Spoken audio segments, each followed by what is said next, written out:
Akkam jirtu maatii daandii wangeelaa biyya laphee keessanii qophii keenya karaa yuutuubii karaa feesbuukii karaa telegiraamii kan dhaggeeffachaa jirtan hunda ogeessaniif nagaan gooftaa keenya Yesuus Kiristoos daangaa hin qabne isiniif haa ta'u. Warri maatii daandii wangeelaa shoo hin taane iddoo subscribe gochuun maatii keenya ta'uu ni dandeessu. Har'a marii addaa qabna. Marii addaa maatii daandii wangeelaa kan ta'e obboleessa keenya Faayisaa wajjin waa'ee kadhannaa irratti marii isinii goona. Faarfannaa ce'umsaa booda walitti deemna.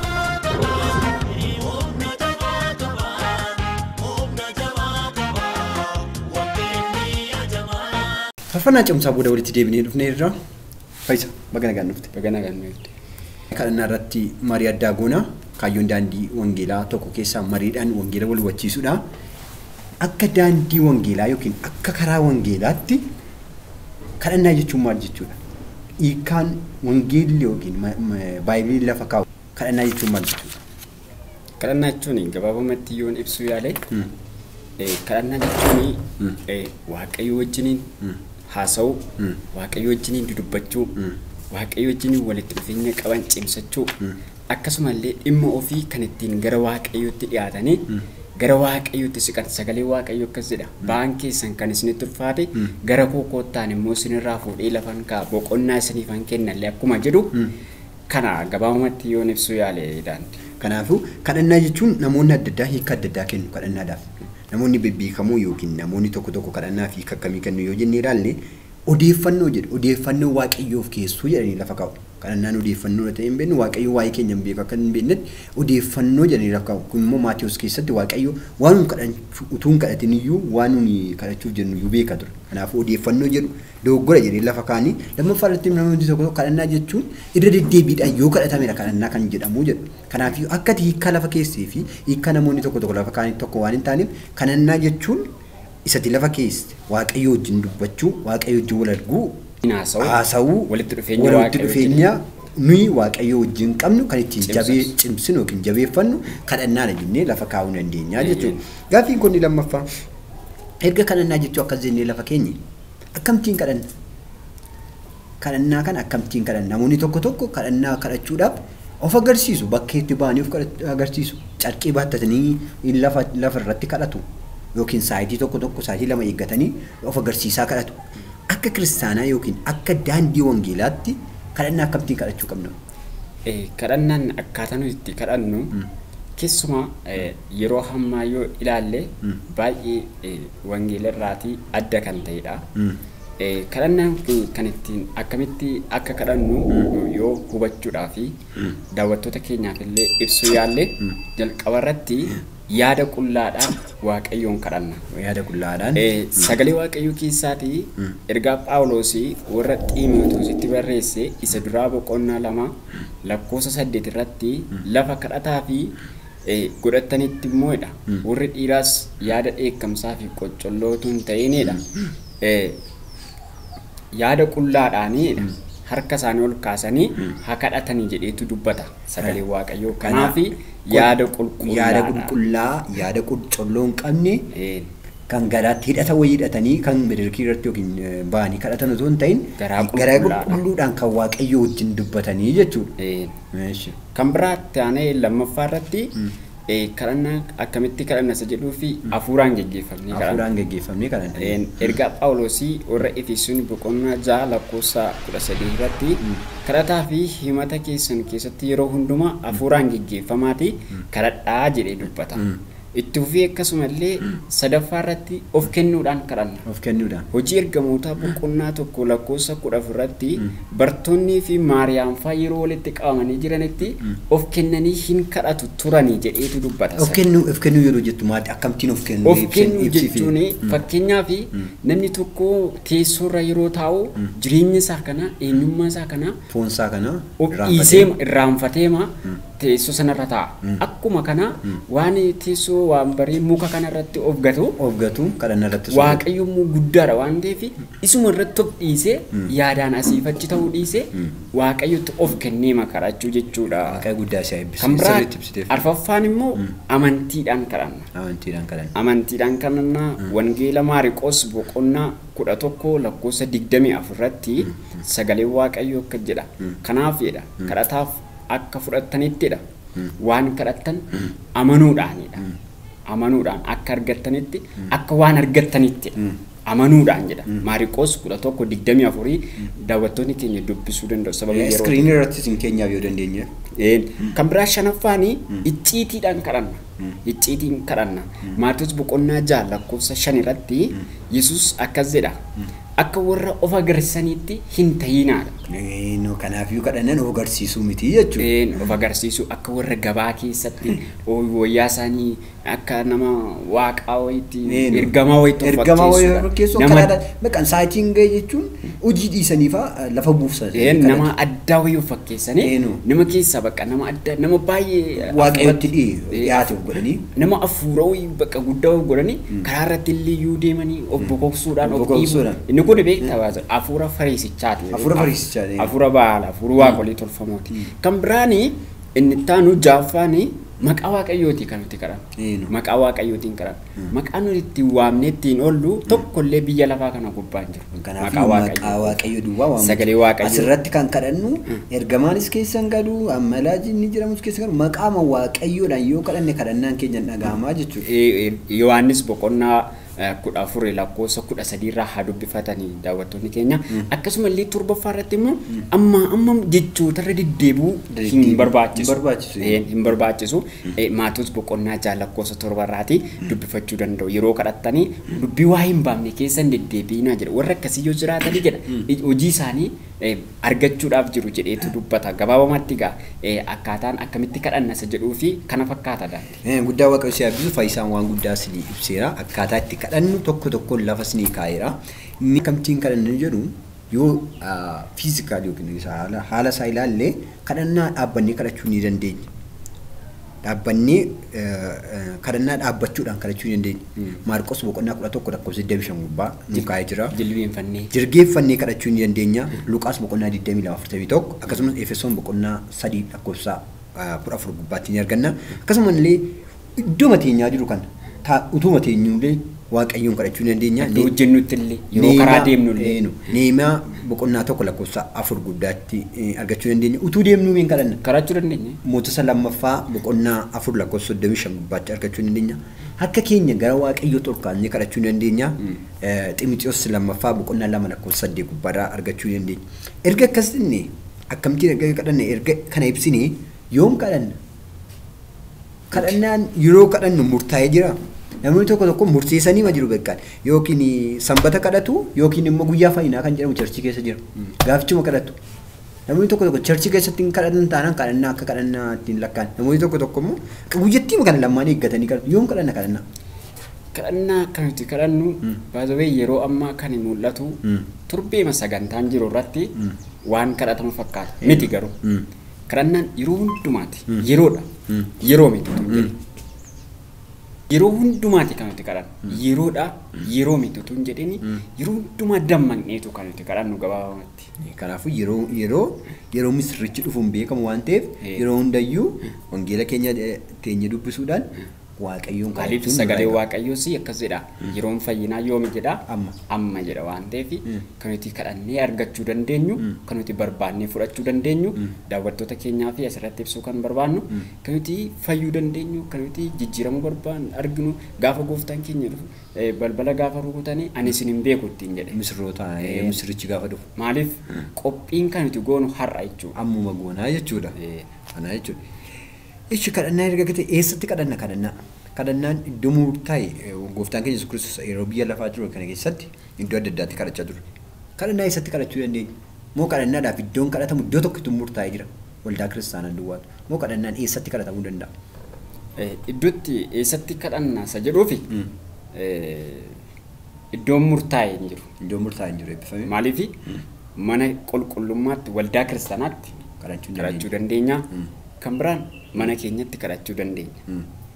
Fakkeenyaaf mootota lammaffaa boqonnaa 4 lakkoofsa 32 hanga 33tti yoo dhaqnee dubbifanne mana Elsaa'itti mucaa du'e sana geessanii siree isaarra yeroo ciibsanii inni manichatti ol seenee jedha. Balbala cufatee maal godhe jedha. Hin kadhate jedha. Eessatti? Mana isaa keessatti. Kanaaf mana keenya keessattis kadhachuu hin dandeenya. Akkasumallee kan biraa garagaaraatti ol baanee kadhachuu dandeenya. Gooftaan keenya Yesuus Kiristoos tuuta sana erga gadi dhiisee booddee jedha Maatewos boqonnaa 14 lakkoofsa 23 irraa tuuta sana erga gadi dhiisee booddee kadhachuudhaaf garagaaraatti ol ba'ee jedha. Akkasumallee Yohaannis fi Yaaqoobiin fudhatee garagaaraatti ol ba'edha. Akkasumallee seera boqonnaa 17 lakkoofsa 10 irratti Museen Ameerikoota yeroo loleedha. Iyyaasuudhaan aqiitii Israa'eloota fudhuutii Ameerikoota lolii ani immoo Aaroonii fi Uur fudheetan gaaratti ol ba'ee Waaqayyoon nan kadhadha. Kanaaf garagaraattis ol baanee kadhachuu dandeenya. Mana qulqullummaa keessattis kadhachuu dandeenya. Mana keenyattis kadhachuu dandeenya dhaggeeffattoota keenya. Kanannaa fi iddoo murtaa'e jiru jechuudha. Yesuus Kiristoos iddoo adda addaatti. Erga akkas ta'e kadhannaa kana eenyuun kadhanna? Eenyuuf kadhanna? Namoonni tokko tokko eenyuun akka kadhatu iyyuu hin beeku. Unamma akka keenyatti abbaa ilma fi qulqulluu kadhanna. Namni tokko tokko amma dhaqee gaafa kadhatu gaafa deemee kadhatu sana amma muka kadhata yoo ta'e eenyuun kadhata? Eenyuuf immoo kadhata? Mee kanaaf daawwattoota keenya sirriitti ibsa. Eenyuuf kadhata? Eenyuun kadhata? Eenyuun kadhanna isa jedhu gabaabumatti Waaqayyoon isa alfaadha Omeegaa ta'e samii kanaa fi dachee kana ogummaa isaatiin isee kaa'e kadhanna. Nuti waaqa biraa tokkollee kan waaqessinu hin qabu. Waaqa biraa ana biratti hin qabaatinaa jedha boommiinsaa yoo. Kan nuti waaqessinu isa duwwaadha jechuudha. Waaqayyoon duwwaadha jechuudha. Eenyuuf kadhanna isa jedhu irratti immoo jalqaba irratti ofii keenyaaf kadhanna. Erga ofii keenyaa kadhannee namaaf kadhachuu dandeenya. Maaliif ofii keenya gaafa kadhannu fayyinee jijjiiramnee geeddaramneetu jechuudha. Mana tokko yoo qulqulleessanii bakkeedhaa asoola rotuun ta'in diinqaatii gara bakkeetti gadaru. Sababiin isaa qulqullaa'uudhaaf achoola rotuun ta'in gadi baasu jechuudha. Kanaaf tajaajiluun duraa lallabuun dura geggeessuun dura fayyuutu nu barbaachisa. Ofii keenyatti tajaajillee, ofii keenyatti lallabnee, ofii keenyatti faarfannee eega kaane booddee tajaajiluunis, faarfachuunis, fayyisuunis nu dhibu. Kanaaf lammaffaa irratti tokkoffaa irratti ofii keenyaaf kadhanna, lammaffaa irratti biyya keenyaa fi waldaa keenyaaf kadhanna, sadaffaa irratti walii keenyaaf kadhanna. Walii keenyaaf kadhanna. Phaawulos warra Efesoon 3:16 irratti waa'ee namummaa keessanii isa keessaaf immoo abbaan akka badhaadhummaa ulfina isaatiitti karaa hafuura isaatiin humna akka isiniif kennuuf nan kadhadha jedheetu itti fufee Phaawulos kun iddoo tokkotti immoo akka dubbachuun anaaf ta'utti anaaf kadhadhaa jedheetu dubbata. Walii isaaniitti akka isaan kadhataa jiran asirratti walii isaaniitiif akka kadhataa jiran dubbataa jechuudha. Kanaaf walii keenyaaf hin kadhannaa jechuudha. Waldaadhaaf hin kadhannaa, biyyaaf hin kadhannaa. Kanaafuu biyyaaf hin kadhannaa, walii keenyaaf hin kadhannaa, moototaaf hin kadhannaa, mucooliif hin kadhannaa, dhukkubsatootaaf hin kadhannaa, warra karaarra jiraataniif hin kadhannaa jechuudha. Kana jechuudha. Waaqa guddaa si eebbisu guddaa daawwattoonni keenya barumsa guddaa irraa hubachaa jirtu jennee abdii qabna. Maatii daandii wangeelaa ta'uuf hin dandeessu subscribe jedhu. Subscribe tuqaasuudhaan warra yeroo maatii taatan immoo sheerii gochuun maatii keenya ta'uu ni dandeessu. Gaaffiin kun ni garba. Erga kadhannee bu'aa maalii arganna? Bu'aan kadhannaa maali? Bu'aan kadhannaa baay'eedha. Bu'aan kadhannaa tokkoffaa irratti yeroo keenya wajjin deemuudhaaf jecha yoo gabaabsinee ilaalle kan ittiin waan feenu argannudha. Maatewos 7 lakkoofsa 8 irratti sagalee Waaqayyoo akka jedha kan kadhatu hundinuu hin fudhataa jedha, kan barbaadus hin argata jedheetu dubbata. Kanaaf gaafa kadhannudha kun kan nuuf ta'u kan nuti barbaanne waan kadhannu sana garuu hubannoodhaan yoo kadhannedha. Inni isa jalqabaati. Waan kadhannu beekuutu nurra jiraata. Waan kadhannu beekuun nurra jiraata. Maaliif waan kadhannu hin beeknu yoo ta'e waan nu balleessu kadhanna yoo ta'e Waaqayyo kadhannicha nu deebisuu dhiisuu danda'a. Namni tokko waan isa balleessu ammaa fi itti tollaan waan ammaa fi ija isaatti tolu waan calaqqeessu kanan kadhata. Wantichi dudduubaan garuu Waaqayyo irraa isa balleessa taana Waaqayyo laachuu dhiisuu danda'a akka godhe. Waan kadhannu dursinee beekuun nurra jiraata. Gaafasi waan kadhannu hin argannaa jechuudha. Kan biraa bu'aan kadhannaa kan ittiin diina keenya moonudha. Kan ittiin diina keenya moonu Maariqoos 9:28 irratti Yesuus erga manatti ol galee booddeedha bartoota isaatiin kophaatti nuti maaliif hafuuricha hamaa kana baasuu hin dandeenye jedhanii yeroo isa gaafatanii bartoota isaatiin akkasittiin jedhe kun soomaa fi kadhataan malee matuma hin danda'amu ittiin jedhe. Gaafa kadhannu soomaaf sagada barbaachisuus jira jechuudha keessatti. Maaliif gaafa kadhannu gaafa soomnee kadhannu diina keenya mo'uu dandeenya jechuudha. Amma fakkeenyaaf foon keenya soom sagada naanii godhannu foon keenya gadi bu'aa fuulli keenya ol ka'a jechuudha. Isa gaafa foon keenya ol ka'u guuta yoo foon keenya kareecha miidiyaa tokko tun dhaggeeffadhu warra abbaa minaamin jedhanii waaman maqaa kana maaragii kana yeroo fudhatan yookiin maqaa baay'ee of tuulu jedha. Fannoo kan nama dhungachiisuuf harka isaanii osoo hin ta'in jalqaba miila isaanii dhungatu jedhama. Kun akkas jedhee dubbata miidiyaa irratti namichi tokko taa'ee dhaggeeffadhu. Kanaafiyyuu asirratti maal jechuun barbaadanii asirratti foon keenya gaafa gadi bu'u hafuulli keenya ka'a jechuudha. Kanaafidha kan kadhannaan soomaaf sagadaa barbaachisu jechuu barbaadanii. Maaliif beektaa? Soomniin kadhannu yoo ta'e kadhannee dhageessuu hin dandeenya. Dhageessisuu hin dandeenya. Dhageessisuu cabsuu hin dandeenya. Cabsuu hin dandeenya. Hojjechuu hin dandeenya. Maaliif yeroo ammaa waldaa kiristaanaa keessatti kadhanne ta'u jijjiiruu miti.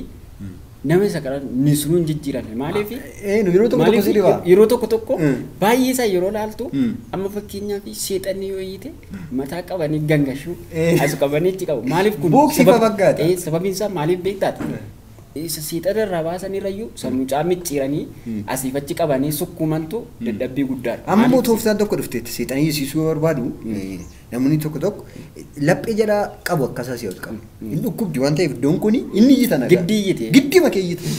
An dhuguma gonsiitti giddi makee iyyita. Maaliif kuni gaa rakkoo kadhata. Rakkoo kadhata isa kam dhaqanii soomaaf sagalee. Kanaaf gooftaan keenya Yesuus Kiristoos kanaafidha soomaaf kadhataa malee hin ta'u asirratti cimsinee kanuti dhaloota kanaaf akkasuma illee waldaa kiristaanaatiif illee biyya lafaa gubbaa jirtu kanaaf ibsuu barbaannu soomtee kadhachuu qabdi. Gad of deebistee kadhachuu qabdi. Inni xiqqaansaas inni guddaansaas inni tajaajilus inni tajaajiliin eenyumarraayyuu kadhannaan hin barbaachisa waan ta'eef soomanii kadhachuutu barbaachisa.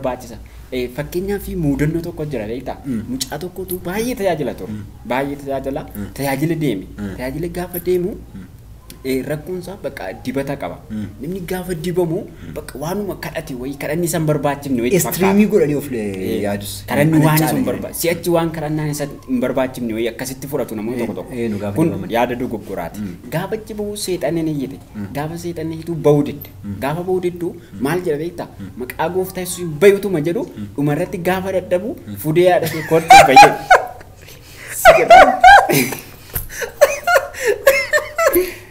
Maal sih dia?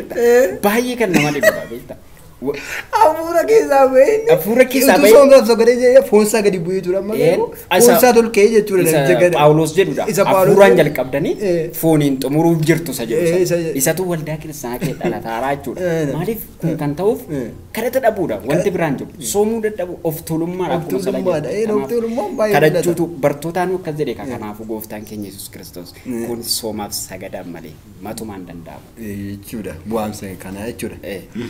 Kambra kan ittiin humna argannu isuma silaatii wal fakkaata kan ittiin fayyinu kan ittiin galateeffannu kan ittiin deebiin keenya argatu jechuudha. Waaqa guddaa si eebbisu waan guddaa waan daawwattoota keenya barsiisu waan guddaa dubbattee jirta. Mee amma waldaa kiristaanaa kana ilaalle egaa akka isaan itti kadhataa isaa baay'ee dubbanneera waan ta'eef waldaan kiristaanaa amma jirtu kana dubbii waaqayyootti deebitee kadhannaa kadhachuu akka qabnu nu barsiiseeta jechuudha. Ani mee churchiin jedhuun warra amma kaanii jiran shiftoonni warra amma shiftoota an jedhuun kana isaan of deebisanii gara mana waaqayyootti of deebisanii dubbii sagalichaatti of deebisanii kadhannaa maaliidha kan jedhu sirriitti hubachuu qabu jechuudha. Kanarratti wanti warra amma churchii uummatanii ani abbaa mul'ataadha jedhanii kadhannaa waanuma qilleensa keessaa qabamu kadhannaa waanuma qilleensa keessaa qabamu kan jedhudha. Warra jedhan kanaaf maal jettati? Okay. Asirratti gabaabsii kanan jechuu barbaadu akka macaafa qulqulluutti akka wangeelaatti kan itti kadhannu. Namni waldaan kiristaanaas haa ta'u namni dhuunfaas haa ta'u gaafa wangeela keessaatii baatu kufteetti kadhannaashis ija hin qabu. Kan nuti kadhachuu dandeenyu kan nuti kadhachuu dandeenyu yoo wangeela macaafa qulqulluu keessa ta'edha. Kanaaf waldaa kiristaanaas haa ta'u, ergaa nuti qabnu, dhaamsa ani qabu, dhaloota kanaafis haa ta'u, obboloota kootiif, firoottan kootiif, biyya alaas biyya keessas kan jiran wangeela keessaan bahin kadhanni isaanii. Kadhannaan isaanii wangeela keessa ta'uu qaba. Macaafa qulqulluu keessaa ta'u ergaa kooti kun. Waldaan kiristaanaas abeektu waldaan yeroo tokko ani kan nu hubadhu kadhannaan isaaniillee kan nama arrabsu jira. Kadhannaan isaaniillee kan nama baaru jira. Indee ani kana mudannoon qaba kan sitti muufee tokkotu ergaa dabarsa dhugaa. Maal dabarsa beektaa? In kadhachaa jiru waame maqaa nama ta'e. Maatii kee keessaa abaluun du'a jedhe waame beektaa. Kottoos bahi minaan siin kadhadhaa jennaan. Ba'uu didde beektaas gara sa'aatii lamaa inni ani hordofuumaaf hin dhaqe namichicha keessaan naa ergamaayyuu. Sa'aatii walakkaa lama eegame intalli ba'uu fi didde intala jedhamu dubartiin kottoos bahi as bahiidhaan ba'uu fi didde dhumarratti maal jedhaan beektaa arrabsoosa jettee malee innan jedhe torbanarraa duutii jedhe akkas jechuu qabaa silaa nama abbaa mul'ataa ta'e akkas jechuu qaba torbanarraa duutii jedhe nanne yeroo kana maal jechuudha wangeelan dhageenya namni silaa kadhatee fi dhuguma waaqayyoorraa dhaga'e ta'e kadhatee fi jajjabeessuu qaba malee bakka nas ba'uu didde miti torbanarraa duuta jedhe. Kanaaf waldaa kiristaanaa keessatti kadhanni dhugaan ergaan dhugaan yoo dhabame deebi'uutu irra jiraata. Akka wangeelaatti haa kadhatu jedhee dhaamsi koo gabaabumatti kana. Kanaafidha daandiin wangeelaa maal jira waa'ee kadhannaa irratti karaa wangeelaa yookiin daandiin wangeelaa maal jira waan kadhannaa irratti isin jennu qophii bareedaa isinii qopheessine hubannoo guddaa akka irraa argattan abdii guddaa qabna. Daandii wangeelaa ergaa wangeelaa keessaadha. Waaqayyo guddaa sina eebbisu eebbifamaa. Gara waaqayyootti ol fudhadhaa eebbas fudhadhaa. Waaqayyo sinaa eebbisuu sinaa eeguus. Waaqayyo fuula isaa isiniif haa ibsuu isinitti haa araaramus. Waaqayyo fuula isaa gara keessanitti haa deebisuu nagaa isaas isiniif haa kennu. Maqaa Waaqayyo Abbaatti kan Ilmaatti kan Hafuura Qulqulluuttis Waaqayyo tokko. Ameen.